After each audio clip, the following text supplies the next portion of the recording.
Muy buenas. Hoy vamos a hacer algo que me apetece mucho. Vamos a coger un mito moderno, el de Linterna Verde, y tratarlo no como, bueno, como una simple historia de superhéroes, No, para nada. sino como lo que es en el fondo, una metáfora potentísima sobre el camino espiritual. Y para hacerlo tenemos un material de partida muy curioso. Sí, muy particular. Por un lado, una especie de diario de a bordo de Hal Jordan, súper personal que lo cuenta todo como una disciplina casi mística. Y por otro, un análisis más filosófico que desmonta los arquetipos de la historia para sacar lecciones. Sí, la idea es precisamente esa. Olvidarnos un poco de las batallas espaciales y de la cronología exacta de los cómics para preguntarnos, ¿qué nos está contando de verdad esta historia? Eso es. ¿Qué nos cuenta sobre la voluntad, sobre el miedo o sobre el poder de la conciencia? Vamos a intentar ver qué lecciones psicológicas y filosóficas se esconden ahí, detrás del uniforme verde. Totalmente. Y para empezar, hay una idea en una de las fuentes que me parece el punto de partida perfecto, la clave de todo. A ver, Hal Jordan lo dice muy claro. El anillo no es una varita mágica que concede deseos, es un espejo. un espejo, me gusta eso. Un espejo que refleja con una honestidad brutal quién eres en ese preciso instante y cómo de fuerte es tu conexión contigo misma, con tu centro.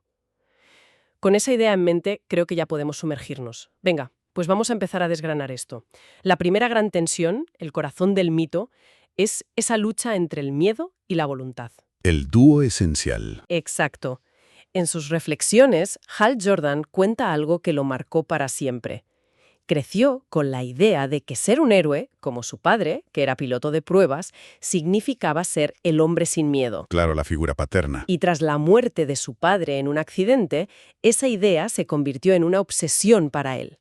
Pero claro, la vida le tenía preparada una lección muy diferente. Que es la gran paradoja del valor, ¿no? La lección de que la verdadera fuerza no viene de no sentir miedo. Para nada. De hecho, una de las fuentes lo describe muy bien. No sentir miedo no es valentía. Es simplemente desconexión. Es no estar prestando atención. Exacto. Y él lo describe con una imagen potentísima. Dice, el miedo es una frecuencia. Si intentas ignorarla, sube el volumen. Uf, Si intentas luchar contra ella, te consume. La única salida, la que aprendió a la fuerza, es mirarlo de frente, reconocerlo y decirle, vale, te siento, estás aquí, pero hoy no vas a pilotar tú el avión. qué bueno. Es un cambio de perspectiva radical. El miedo deja de ser el enemigo a destruir para convertirse en la resistencia que te obliga a fortalecer la voluntad, como las pesas en un gimnasio. Y lo fascinante es que el propio mecanismo de la historia refuerza esa idea. El análisis arquetípico lo señala muy bien. El anillo no elige al más fuerte, ni al más puro. Ni al más bueno. No. Elige a aquel capaz de superar un gran miedo. La capacidad, no la ausencia. El poder real no nace de un entorno sin adversidades, sino de la fortaleza interna para mantenerse en pie cuando todo tiembla. Es que si no hay miedo, la voluntad no tiene contra qué definirse. No tiene nada que empujar, claro. Es un músculo sin ejercicio. Exactamente. Y fíjate cómo el mito personifica esa idea en la entidad Parallax, que es la encarnación del miedo. Total. Es muy interesante cómo funciona Parallax. No te destruye directamente, no. Te paraliza. Te inunda de dudas, te susurra al oído que no eres suficiente, que vas a fallar. Te desconecta. Te desconecta de tu propia fuerza. Por lo tanto, la voluntad no puede ser la ausencia de miedo, porque el miedo siempre va a estar ahí, es parte del universo. La voluntad es la decisión consciente de actuar a pesar de sentirlo. O sea, no negar la oscuridad. Es aprender a caminar con ella sin que te desvíe del camino. Me quedo con eso de caminar a pesar de la oscuridad, porque implica una acción constante, un esfuerzo sostenido. Y eso me lleva directamente a cómo funciona el anillo. Que no es un poder pasivo. Para nada. Jordan lo explica de una forma muy práctica. Dice que cuando crea una construcción de energía, ya sea un escudo gigante o un simple martillo, esa construcción es tan fuerte como su nivel de concentración en ese momento. Lo que es una responsabilidad brutal, ¿te das cuenta? No hay piloto automático. Ninguno. Un segundo de duda, un pensamiento fugaz de «esto es demasiado para mí». El escudo se agrieta. Exacto. Un fallo de concentración en mitad de una crisis puede ser fatal. Es un reflejo instantáneo de su estado interior. Claro. Y él presenta la voluntad como un músculo del espíritu. Y lo más interesante es cómo propone entrenarlo en el día a día. No se trata de hacer grandes hazañas, sino De las pequeñas cosas. de cumplir las pequeñas promesas que te haces a ti misma. Dice algo como, si te comprometes a meditar 5 minutos, hazlo. Si decides ser amable con esa persona que te saca de quicio, hazlo. Ya. Cada vez que alineas tu acción con tu palabra, por pequeña que sea, tu anillo interno, por así decirlo, se recarga. Es un entrenamiento diario de coherencia. Y lo que es fascinante aquí es cómo el otro análisis eleva este concepto a un nivel casi metafísico. Describe el anillo como la conciencia despierta hecha herramienta. ¿Qué pasaba de concepto? El anillo no crea nada de la nada, simplemente amplifica y materializa lo que ya existe en la mente y el corazón del portador. Es una metáfora perfecta de cómo la conciencia da forma a la realidad. ¡Wow! Una de las fuentes lo resume en una frase que me parece potentísima. Cada pensamiento sostenido por emoción y voluntad se convierte en forma. Uf, es una idea muy potente. Que el mundo que vemos fuera no es más que un reflejo del orden o del caos que tenemos dentro. Exactamente. Y de ahí sale otra frase clave que complementa la anterior. Crear no es imaginar, es sostener. Crear no es imaginar, es sostener. Qué buena distinción. La imaginación es el plano del arquitecto. Es el primer boceto. Es fácil tener una idea. Lo verdaderamente difícil, el verdadero acto de creación, es sostener esa visión con una concentración inquebrantable mientras la realidad, el miedo y las dudas intentan derribarla. La voluntad es ese acto de sostener. Qué bueno. Entonces la pregunta es obvia. ¿Cómo se entrena una para sostener esa intención? Sobre todo cuando las cosas se ponen feas, cuando el miedo aprieta.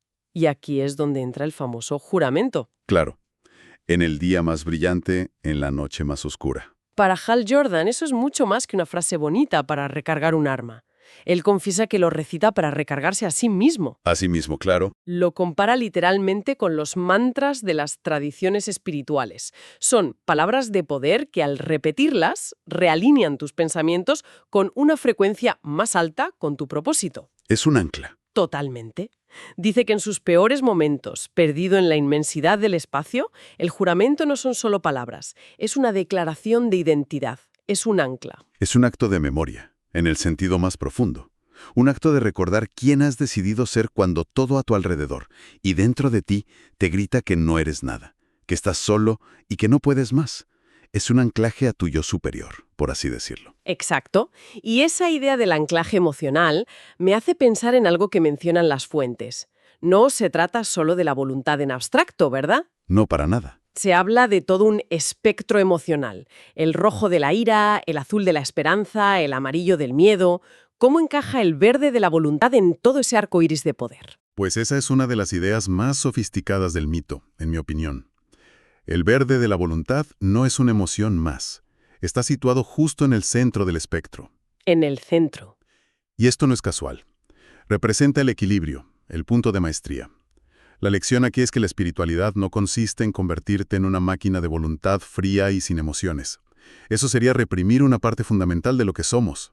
Claro, no ser un robot. El camino de linterna verde es el de integrar todas las emociones sin dejar que ninguna te domine. Se trata de usar la energía de la ira para luchar por la justicia, en lugar de para la venganza ciega. De usar la esperanza como combustible, no como una negación de la realidad. Y de entender el miedo para que te sirva de brújula, no de carcelero. O sea que la voluntad sería como la directora de una orquesta de emociones. Es una analogía perfecta. La directora no toca ningún instrumento, pero es quien armoniza el conjunto. Y aquí hay una advertencia muy interesante en el mito. ¿Así? El propio cuerpo de Linternas Verdes, como institución, a veces cae en la trampa de su propio poder. Se vuelven rígidos, dogmáticos, convencidos de que su luz verde es la única verdad y que deben imponer el orden a cualquier precio. Se creen en posesión de la verdad absoluta. Exacto. Y esto simboliza cómo incluso la mejor de las intenciones, la voluntad más férrea, si pierde la conexión con la empatía y la flexibilidad de la vida, puede convertirse en una forma de tiranía. La disciplina sin conciencia se convierte en opresión. Esa idea de la rigidez y el dogma es fascinante, porque choca frontalmente con la personalidad del propio Hal Jordan, que de rígido y perfecto tiene poco. Nada.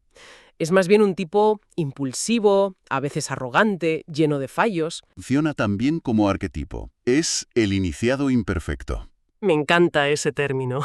No es un monje sabio que ha alcanzado la iluminación en una montaña. Es uno de nosotros, con sus luces y, sobre todo, con sus sombras. Su verdadera fuerza no es la perfección, es la resiliencia. La capacidad de levantarse. La capacidad de caerse, de meter la pata hasta el fondo y volverse a levantar. Una y otra vez. Lo cual nos lleva a su conexión con la fuente de poder. Jordan habla de la batería central en el planeta Oa y es muy insistente en un punto. La batería no es la fuente de la energía, es un canal, ¿Un amplificador? un amplificador.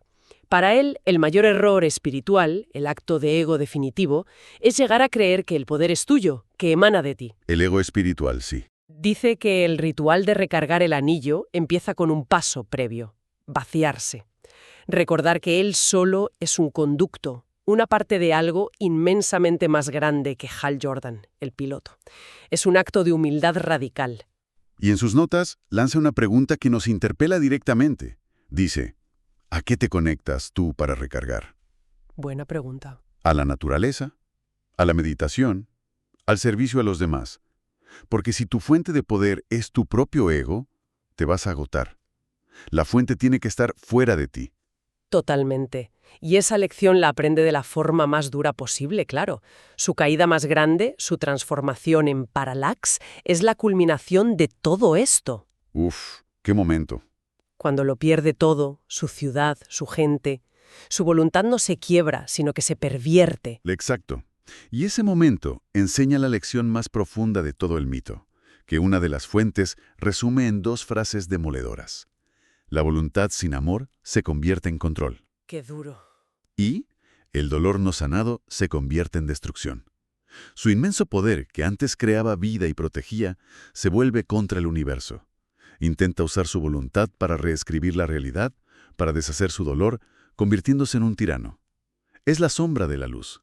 Y su redención, que es lo más bonito de la historia, no llega a través de un castigo o de una batalla épica, No en absoluto. Llega a través del recuerdo. del recuerdo.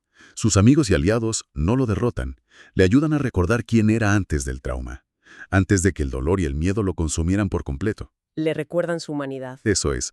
Y esto demuestra que la verdadera fortaleza espiritual no solo exige fuerza y voluntad, sino que exige sobre todo vulnerabilidad, conexión y la humildad de aceptar que no podemos con todo solos. Negar el dolor no te hace más fuerte, te fragmenta por dentro hasta que te rompes. ¡Qué potente! Al final, si juntamos todas las piezas, el mito de Linterna Verde se revela como una guía increíblemente completa para el desarrollo interior. Totalmente. Nos enseña que el verdadero poder no está en un objeto mágico que encontramos por casualidad, sino en las cualidades que ese objeto simboliza y que todos tenemos en nuestro interior. Desde luego, Es la voluntad para actuar a pesar de tener miedo. Es el enfoque sostenido para dar forma a nuestras intenciones en el mundo. Y es la humildad para recordar que somos parte de algo mucho más grande. muy bien resumido. De hecho, quiero cerrar con las palabras finales de Hal Jordan en una de las fuentes porque creo que es el resumen perfecto. Adelante. Dice, no necesitas un anillo de los guardianes de Oa para ser un linterna verde. Tienes voluntad. Tienes el valor de mirar a tus propias sombras. Y tienes la capacidad de elegir la luz, día tras día, noche tras noche. Es una conclusión perfecta. Y si me permites, me gustaría añadir una última reflexión, una pregunta para que se quede resonando, que está inspirada en la última frase de uno de los textos. Por supuesto. La frase dice, el universo no necesita más poder, necesita más conciencia sostenida. Conciencia sostenida. Esto nos lleva a un terreno muy práctico. Si aceptamos esta metáfora, si nuestra voluntad es una fuerza que da forma a la realidad y nuestra concentración es el andamio que la sostiene, la pregunta que podemos hacernos es, ¿qué construcciones estamos manteniendo en pie en nuestra vida ahora mismo? ¡Ostras! ¿Qué relaciones, qué hábitos, qué creencias estamos alimentando con nuestra energía día a día, quizás incluso sin darnos cuenta? Es una pregunta muy directa. Y la pregunta final sería, ¿Qué cambiaría si decidiéramos sostener nuestras intenciones más importantes, las que de verdad nos definen, con la misma claridad y enfoque con la que un linterna verde sostiene un escudo de luz en mitad de la noche más oscura? Gracias por llegar hasta aquí y por regalarte este momento. Si algo de lo que escuchaste hoy resonó contigo, permite que siga trabajando en silencio dentro de ti. Recuerda que el verdadero aprendizaje no termina cuando el vídeo acaba, sino cuando lo llevas a tu vida diaria. Si este contenido te aportó valor, te invito a suscribirte, compartirlo y acompañarnos en este camino de reflexión y crecimiento. Hasta el próximo encuentro.